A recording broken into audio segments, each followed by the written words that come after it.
बिस्मिल्लाहिर्रहमानिर्रहीम और अस्सलाम वालेकुम। 27 मार्च और पाकिस्तान में जुमेरात की सुबह। आज अभी तक की अहम खबरें और मेरा तजिया। सबसे पहली खबर बलूचिस्तान से। अब यह खबर कहना दुरुस्त नहीं होगा, ना ही खबरें कहना दुरुस्त होगा, बल्कि खबरनामा कहना दुरुस्त होगा, क्योंकि इतनी सारी डेवलपमेंट टेररिज्म की एक दिन में हो रही हैं, या तखरीबी कार्रवाइयों के इतने सारे इंसिडेंट एक दिन में हो रहे हैं कि अब दहशतगर्द तकरीबन अपना पूरा अखबार या खबरनामा जो है वो जारी कर रहे हैं। पहले की तरह नहीं कोई कोई इक्का दुक्का वाकया हो रहा है और वो हमने आपके सामने रख दिया। स्क्रीन पर दिखाने की कोशिश करते हैं कि देखिए एक ही दिन की इतनी डेवलपमेंट दे रहे हैं दहशतगर्द। पहली डेवलपमेंट जो मेजर डेवलपमेंट है वो दे रहे हैं कि असले बरदार लोग जो हैं उन्होंने चेक पॉइंट लगाई हुई है मकरान कोस्टल हाईवे पर, पसनी और मारा के दरमियान में, और 6 लोग रिपोर्टेडली वहां पर कत्ल कर दिए गए इस नाके पर, और लोगों को रोका जा रहा था। रिपोर्टेडली कहेंगे, जाहिर है, क्योंकि ये सब कुछ अब मीडिया पर रिपोर्ट हो रहा है, हम डायरेक्टली तो वहां से आपको किसी किस्म की कोई डॉक्यूमेंट्री प्रूफ तो दे नहीं सकते। तो जो मीडिया के अंदर आज रिपोर्ट हो रहा है और जो दहशतगर्दों ने क्लेम किया है वो यही है कि उन्होंने 6 लोगों को वहां पर कत्ल किया है। दूसरा जो ब्लॉकेट लगी हुई है वो सिब्बी कोयटा हाईवे के ऊपर लगी हुई है। तीसरी जो है वो राजनपुर हाईवे के ऊपर। चौथी जो है कोयटा ताफ्तान आरसीडी हाईवे नौशकी पर। पांचवी जो है वो कोयटा कराची हाईवे, मस्तूंग और कलात, वहां पर भी क्लैशेस हैं बिटवीन जो सिक्योरिटी फोर्सेस हैं उनके और ये जो दहशतगर्द हैं इनके, और हेलीकॉप्टर्स उस इलाके के अंदर फ्लाई कर रहे हैं। फिर सिब्बी कोयटा हाईवे इन राजनपुर। फिर परूम क्रॉस इन पंजगोर। कुछ नाम होंगे जो मैं शायद, क्योंकि इंग्लिश में और फिर वापस उर्दू में वो शायद उतने दुरुस्तगी के साथ ना लिए जा सके, तो उस पर आप से माजरत एडवांस में। फिर खारान में भी इसी तरीके से ब्लॉकेट लगा हुआ और वहाँ भी हैवी एक्सप्लोजन और गन फायर हो रहा है। फिर पाकिस्तानी फोर्सेस और इंटेलिजेंस एजेंसीज पर 2 लोकेशन से तुर्बत सिटी में जो है वो पेट्रोलिंग करते हुए उन पर जो है अटैक कर दिया गया। और फिर attack on Pakistani forces in केच, जो दश्त केच का इलाका है वहाँ पर। इसी तरीके से पाकिस्तानी फोर्सेस पर मंड केच के इलाके के अंदर, इसी तरीके से पाकिस्तानी फोर्सेस पर समी केच के इलाके में भी जो है वो हमले किए गए हैं। अटैक ऑन पुलिस इन सिबी। इसी तरीके से जो असलह से बरदार लोग हैं उन्होंने गैस पाइपलाइन जो नेचुरल गैस कैरी कर रही है बलूचिस्तान सुई टू पंजाब राजनपुर, उसको भी उड़ाने की कोशिश की है, या उड़ा दिया है उसे। इसी तरीके से असला बरदार लोगों ने डेरा मुराद जमाली हाईवे को कई घंटों तक जो है वो जो वहाँ से मादनियात लेकर गाड़ियाँ निकलती हैं उन पर हमला किया, उनको नुकसान पहुँचाया, और वहाँ पर भी एमरजेंसी नाफज है उस इलाके में, और हेलीकॉप्टर्स फ्लाई कर रहे हैं, और एमरजेंसी इम्पोज की गई है हॉस्पिटल्स के अंदर। ये चंद एक डेवलपमेंट्स हैं, और भी इसके अलावा मेरे ख्याल को 1-2 डेवलपमेंट्स हैं जो रह गई हैं, लेकिन आप खुद सोचिए कि ये बैक वक्त ये कार्रवाइयाँ हो रही हैं। ये मैंने कोई आपको पिछले हफ्ते की कार्रवाइयाँ नहीं बताई, ये पिछले 3 दिन की कार्रवाइयाँ नहीं बताई, ये बदकिस्मती से ये जो मैंने आपको कोई 8-10-12 ये इंसिडेंट्स बताए हैं, ये शायद इससे भी ज़्यादा, ये एक दिन के अंदर मुख्तलिफ मकामात के ऊपर बैक वक्त हो रहे हैं। एक तरफ किसी सुई गैस को उड़ा रहे हैं, तो दूसरी तरफ पुलिस पर हमला हो रहा है, तो चौथी तरफ सिक्योरिटी फोर्सेस पर हो रहा है। तो ये सब कुछ जारी है। अब आप खुद सोच लीजिए कि बलूचिस्तान के इस वक्त हालात क्या हैं, और हमारी जो तबीयत है वो क्या है। हमारा दुश्मन नंबर 1 जो है वो पाकिस्तान तहरीक इंसाफ का वर्कर है, इमरान खान है, और हमें दहशतगर्दों से भी ज़्यादा अगर किसी को चेज़ करना है, किसी को नुकसान पहुंचाना है, तो वो पाकिस्तान तहरीक इंसाफ के वर्कर को है, क्योंकि हमें होश नहीं आ रही कि मुल्क किस तरफ चला गया है, या हम मुल्क को किस तरफ लेके चले गए हैं। हमारा ये सब कुछ हमें नज़र नहीं आ रहा। मैंने कभी पहले अपनी ज़िंदगी में कभी किसी एक इलाके के अंदर या एक सूबे के अंदर इतनी सारी दहशतगर्दी की कार्रवाइयाँ जो है वो बैक वक्त होते हुए ना सुनी, ना पढ़ी, ना रिपोर्ट की, ना रिपोर्ट किसी को करते हुए देखा। लेकिन हमारी जो मौजूदा मिलिट्री के ऊपर बैठी हुई क़यादत है वो बिल्कुल भी इसको ना सोचने को तैयार है, ना इस पर बात करने को तैयार है। अगली खबर की तरफ चलते हैं, और अगली खबर जो है वो हम क्या कर रहे हैं वो ज़रा चेक कीजिएगा। आतिफ असलम साहब ने ISPR का नगमा तराना जो है वो गाया था हाल ही में, और वो जब ISPR की वेबसाइट पर जारी हुआ तो आपको पता है कि वो 78% तक लोगों ने उसे डिसलाइक किया था। आतिफ असलम साहब ने आखिरकार हिम्मत करके अपने यूट्यूब चैनल पर भी उसे पोस्ट किया है उस नगमे को, लेकिन कमेंट्स बंद किए हैं, क्योंकि उन्हें अंदाज़ा हो गया है कमेंट सेक्शन बंद करने से ही काम चलेगा। अगर कमेंट सेक्शन खुला रह गया तो फिर आप खुद ही सोच सकते हैं कि आतिफ असलम साहब के साथ वहाँ पर क्या हो सकता है। तो बहरहाल आतिफ असलम साहब ने उसके कमेंट सेक्शन को बंद किया है। ये हालात हैं कि अब बेचारे सिंगर्स जो हैं, जिन्होंने असल में पैसे लिए होंगे और एक नगमा गाया होगा, उनका इससे आगे पीछे और कोई लेना देना नहीं होगा किसी बात से, लेकिन उनको भी अंदाज़ा है इस वक्त की सेंसिटिविटीज़ क्या है, पब्लिक किधर खड़ी है, और ओवरऑल जो मुल्क के अंदर लॉ एंड ऑर्डर है वो तो है ही है, लोगों का दिल कहाँ खड़ा है वो अब सिंगर्स को भी इस बात का पता है। अच्छा जी, आपको हमने हार्डन द स्टेट कमेटी बताई थी कि उन्होंने कमेटी का नाम ही रख दिया। उन्होंने कहा कि हार्डन द स्टेट हमने करनी है या नहीं, चलो कमेटी का नाम तो रखते हैं। ये हमने जो आपको रिपोर्ट की थी, और इस कमेटी की ये दूसरी मीटिंग थी। पहली मीटिंग तो मेरा ख्याल बहुत पहले की हो चुकी, कई हफ्तों की। अब राणा सनाउल्लाह साहब से जब सवाल पूछा गया, वो हालांकि हुकूमती मशीर हैं, तो उन्हें पता ही नहीं था कि ये हार्डन द स्टेट कमेटी कौन सी है। He had no idea, no clue कि इस नाम की कोई कमेटी भी बना रखी है। जो इंटीरियर मिनिस्टर है उन्होंने अपने दफ्तर के अंदर, और उनसे जब सवालात किए गए तो वो दाएं बाएं देख रहे थे, उनके इल्म में कुछ नहीं था। तो आप खुद अंदाज़ा लगा लीजिए कि इन्होंने क्या अचीव करना है। एक तरफ मैंने आपके सामने हालात रखे हैं बलूचिस्तान के, और दूसरी तरफ जो हुकूमती मशीर हैं उनको नहीं पता कि उन चीज़ों से फाइट बैक करने के लिए इन्होंने क्या इंतजाम जो है वो कर रखे हैं। बिलावल जरदारी साहब पै दर पै बहुत डेस्परेशन के अंदर बयान दे रहे हैं, क्योंकि फंस चुके हैं पीपल्स पार्टी वाले बहुत मुश्किल में। जो 6 नहरों वाला मामला है, जिसमें ये जनरल साहब के साथ अंदर बैठ के तो यस सर कर चुके हैं, लेकिन बाहर आवाम जो है वो तो पहले ही पानी की बूंद बूंद को तरस रही है। पाकिस्तान का ज़्यादातर पानी तो आपको पता है कि पहले ही रोक लिया गया हुआ है।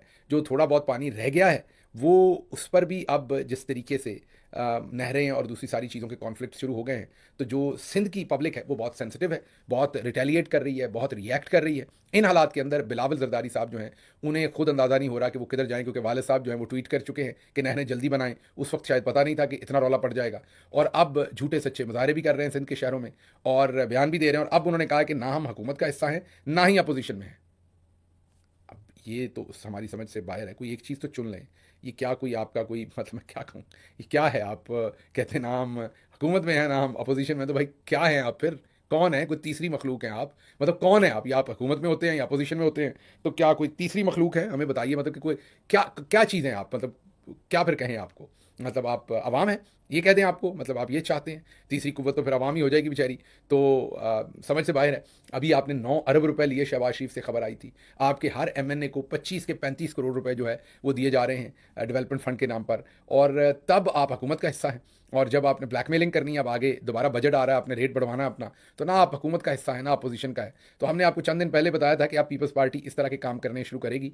आपने ज़्यादा इनको सीरियस भी नहीं लेना और दिल पे भी नहीं लेना, क्योंकि इनकी दोबारा से बार्गेन करने का मौसम आया हुआ है। तो इनको आप ऐसी बार्गेनिंग करते हुए ये आपको नजर आएंगे।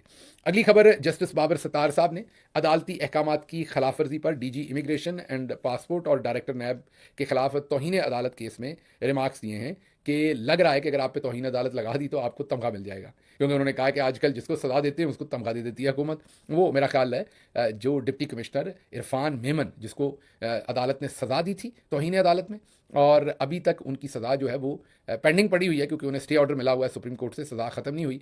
तो वो साहब जो हैं उनको तमगा दिया गया है, तमगा इम्तियाज़ दिया गया है, या तमगा हुस्न कारकर्दगी दी गई है, दिया गया है। तो जस्टिस बाबर सत्तार अब कह रहे हैं कि आजकल तो जिसको सज़ा दें यहाँ पर उसको मेडल दे दिया जाता है। तो आप लोग तो बड़े खुश हो रहे होंगे कि आपको हम कोई सज़ा देंगे, क्योंकि इस केस में अदालत ने अहकामात दिए थे कि जो साहिल था उसका नाम ईसीएल से निकाला जाए और उसे मुल्क से बाहर जाने दिया जाए, और अदालती अहकामात के बावजूद उसका नाम जो है वो ईसीएल से नहीं निकाला जा रहा। अच्छा जी, अगली खबर जो है वो आपके सामने रखते हैं। इस्लामी नज़रियाती कौंसिल ने अगली खबर दी है, और वो ये है कि बग़ैर इजाज़त दूसरी शादी पर पहली बीवी को निकाह मनसूख करने के हक़ को गैर शरई करार दे दिया है। मतलब शायद किसी अदालत ने फैसला दिया था कि अगर शौहर बग़ैर इजाज़त बीवी से दूसरी शादी कर ले तो जो पहली बीवी है वो खुद ब खुद ही अपना निकाह जो है वो मनसूख करार दे सकती है। लेकिन अब इस्लामी नज़रियाती कौंसिल ने कहा है कि ये बिल्कुल गैर शरई फ़ैसला है अदालत का, और ऐसा नहीं हो सकता। अगर निकाह मनसूख करवाना है तो उसका जो प्रॉपर तरीका है वही चलेगा। तो चलें, इस्लामी नज़रियाती कौंसिल भी बोली, किसी काम में बोली।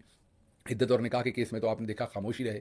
उसके अलावा पाकिस्तान के अंदर जो कुछ चल रहा है इस टाइम, जो बुरा वक्त सहाफ़ियों के ऊपर है, जो बुरा वक्त ओवरऑल ख़वातीन पर है, जो बुरा वक्त ओवरऑल सियासी वर्कर्स के ऊपर है, वहाँ पर इस्लामी नज़रियाती कौंसिल को ना कुछ शरीयत के ख़िलाफ़ नज़र आ रहा है, ना कुछ इंसानी हकूक़ के ख़िलाफ़ नज़र आ रहा है। लेकिन चले, इसी केस पर बोली हमारी इस्लामी नज़रियाती कौंसिल, बोली तो सही। अगली खबर बिज़नेस से रिलेटेड है, और वो है कि पाकिस्तान में कपास की सालाना पैदावार जो है वो 15 लाख बेल्स से कम होकर 4.5 लाख बेल्स पर आ गई है। ना वैसे कमाल, मतलब 75% 70% जो प्रोडक्शन थी वो उड़ गई, सिर्फ 30% प्रोडक्शन रह गई है। और इसकी सबसे बड़ी वजह यही शरीफ ख़ानदान और ये तमाम लोग जिन्होंने एग्रेसिवली शुगर मिल्स लगाई हैं पूरे पाकिस्तान के अंदर, और उन इलाकों में लगाई हैं जो कॉटन बेल्ट था, और वहाँ पर अब लोग गन्ना काश करते हैं। और पाकिस्तान, हालांकि पाकिस्तान की जो 60% एक्सपोर्ट है वो टेक्सटाइल पे है, और टेक्सटाइल में ज़ाहिर है धागा, कपास सबसे मेन जो कॉटन है वो सबसे मेन उसका जुज़ है, लेकिन पाकिस्तान की ओवरऑल सप्लाई चेन जो है वो भले तबाह हो गई है, लेकिन इनकी मिलें चल रही हैं, ये गन्ने से पैसा बना रहे हैं, इनको बाकी कोई लेना देना नहीं है। और इन्होंने मामला सेट भी अपने लिए इस तरह के किए हुए हैं कि कोई और मिल नहीं लगा सकता शुगर मिल भी। अगर किसी ने और शुगर मिल लगानी है तो पहले ये जो शुगर मिल एसोसिएशन है ये उसे सर्टिफिकेट देंगे, एनओसी देंगे, और उसमें तो ये सारे खुद ही बैठे हुए हैं। तो अगर कोई शुगर मिल लगेगी भी तो इन्हीं लोगों की लगेगी, बाहर से आके कोई नहीं लगा सकेगा। है ना वैसे कमाल की बात। और कॉटन भी उजाड़ दी है, और शुगर में तो जो किया 180 रुपये के ऊपर इस वक्त शुगर मिल रही है पाकिस्तान में। गरीब आदमी को उधर भी लूटा है, और उसे एक्सपोर्ट भी किया है, फिर इम्पोर्ट भी किया है, और अब जाली किल्लत बना के लोगों को 180 रुपये के ऊपर शुगर जो है वो बेची जा रही है। अगली खबर बहुत ही हैरान कुन सी है। फैमिली व्लॉगर और टिकटॉकर कोई रजब भट्ट साहब हैं, उन्होंने 295 एक गाना था सिद्धू मूसेवाले का 295, और ये अंग्रेज़ के ज़माने का एक ज़ाहिर है ये दफ़ा जो चली आ रही है, हिंदुस्तान की बात मैं कर रहा हूँ, वहाँ पर, और उसने उसके ऊपर 295 एक गाना बनाया था। और मतलब के हिंदुस्तानी प्रिटेक्स्ट में, या वहाँ पर जो माहौल है उस पर, कि वहाँ पर अगर मजहबी तौहीन की जाए तो 295 का केस बनता है। तो उसके कुछ लिरिक्स थे, और गाने का मेन नाम भी 295 था। इसने ये जो रजब भट्ट है, इसने गालिबन 295 का नाम रख के परफ्यूम बनाई, और फिर ज़्यादा डिटेल में कुछ चले गए ये मोहतरम, और इन्होंने आगे जो तौहीन मज़हब के पाकिस्तान के अंदर सब सेक्शंस हैं उनका भी हवाला दिया, और कहा कि मेरे पर वो लगे हुए हैं। और इन्होंने चलें अगर कोई गलती की या नहीं की मुझे नहीं पता, ना मैं वकील हूँ ना मैं आलिम हूँ, लेकिन बहरहाल जो दूसरी तरफ की साइड है वो भी बहुत ही आपको पता है कि गुस्से वाली है। उन्होंने कहा कि नहीं, इसने तौहीन की है मज़हब की, इसके ऊपर पर्चे दिए जाएँ।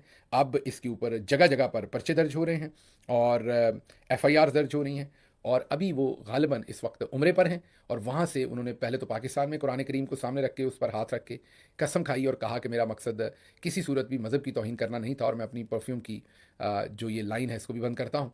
और फिर यही नहीं, वो उम्रे पर तशरीफ़ लेकर गए, वहाँ पर खड़े होकर भी उन्होंने ऐसी एक वीडियो जारी की, लेकिन पीछे उनके पै दर पै जो हैं वो FIR दर्ज हो रही हैं। मल्टीपल FIRs अभी तक दर्ज हो चुकी हैं, और लाहौर में भी और जगहों पर भी उन पर जो FIR हैं उनका उनका जो मतन है वो यही है कि वो गुस्ताख हैं और उनको सज़ा दी जाए। लाहौर में दरोगे वाला रोड के करीब एक मदरसा है, जिसने उनको बहुत ही ख़तरनाक किस्म का फ़तवा भी उन पर जारी कर दिया है। क्या फ़तवा है मैं उस डिटेल में नहीं जाता, क्योंकि वो काफ़ी ज़रा शिद्दत वाली बात हो जाएगी। सिर्फ यही मैं कह सकता हूँ कि बहुत ख़तरनाक फ़तवा है। तो ज़रा मैं उलमा कराम से गुजारिश करूँगा, जो ज़रा थोड़े से धीमे उलमा कराम हैं, कि इस मामले के अंदर माफ़ी तलाफ़ी करवाई जाए और इस मामले को सॉल्व करवाया जाए, क्योंकि ये आग बढ़ती हुई नज़र आ रही है और मामला ज़्यादा ख़राब होते हुए नज़र आ रहे हैं। तो कहीं ये एक नया मसला हमारे लिए खड़ा ना हो जाए एज अ सोसाइटी। तो मेहरबानी करके उलमा इसमें जो रेलेवेंट उलमा हैं वो इसमें अपना रोल प्ले करें और इस मामले को थोड़ा सा ठंडा करने की कोशिश करें। अच्छा जी, अगली खबर जो आपके सामने रखनी है वो सदर ट्रंप का ऐलान है, जो उन्होंने किया है कि उन्होंने जंग बंद करवा दी है, या पार्शल जंग बंद कम अज़ कम करवा दी है। एक तो जो समुद्री रास्ता है जिस पर इंपॉर्टेंट ट्रैफिक है, गालिबन 40% ट्रैफिक सारी वहाँ पर यूरोपियन है, और अमेरिका की तो शायद को 5% ट्रैफिक है वहाँ पर। लेकिन अब उन पर ना रूस हमले करेगा ना यूक्रेन करेगा। इसी तरीके से छोटे बच्चे जो एक दूसरे की तहवील में हैं उनको वापस किया जाएगा, और भी बहुत सारे उन्होंने इनिशियल जो है वो एग्रीमेंट्स एक दूसरे के साथ किए हैं। अब देखते हैं ये कितनी दूर तक चलता है, लेकिन ये एक मेजर डेवलपमेंट है कि सदर ट्रंप जो है वो पहला ब्रेक थ्रू करने में कामयाब हो गए हैं सदर पुतिन मीन रशिया और यूक्रेन के दरमियान में। आने वाले दिनों में देखते हैं कि क्या ये जंग बंदी वाकई सीरियसली हो पाएगी या नहीं। कम अज़ कम सदर ट्रंप तो इसके ऊपर सरतोड़ कोशिश कर रहे हैं। फिर अमेरिका का वाशिंगटन में एक इदारा है USCIRF, उन्होंने जो हिंदुस्तानी रॉ है उसके ऊपर पाबंदी लगाने का उन्होंने जो एक रिकमेंडेशन दी है, और वजह उन्होंने यही बताई है कि वो इंसानी हकूक़ की खिलाफ वर्जियाँ कर रहे हैं और समंदर पार रहने वाले हिंदुस्तानियों को जो है वो टारगेट कर रहे हैं। इसी इदारे ने पाकिस्तान पर भी पाबंदियाँ लगाने का कहा है, और वजह यही बताई है, जैसे उन्होंने हिंदुस्तान के बारे में बताया कि राह जो है वो सिखों, मुसलमानों, दलितों और मसीहों को निशाना बना रही है, और भारतीय अक़लियतों में जो अक़लियतों पर हमले में 70% इजाफा हुआ है, और 1200 ज़ायद नफरत अंगेज़ वाक़यात हुए हैं, और इसके पीछे रॉ है, और ये वो क्लेम कर रहे हैं। और भी बहुत सारे उन्होंने इल्ज़ामात रॉ पर लगाए हैं, और कहा कि अमेरिका और यूरोपीय ममालिक को अमली कदम उठाना चाहिए और रॉ पर सख्त पाबंदियाँ लगानी चाहिए। और इसी तरह की चीज़ें उन्होंने पाकिस्तान के बारे में भी कही हैं कि समुद्र पार पाकिस्तानियों की ज़िंदगी जो है वो तंग की हुई है, और इसी तरह के मामला अब ये इंस्टीट्यूशन जो है वो पाकिस्तान के बारे में भी कह रहा है। मुझे यहाँ से इजाज़त दीजिए। अल्लाह आपका हामी और नासिर हो। पाकिस्तान जिंदाबाद।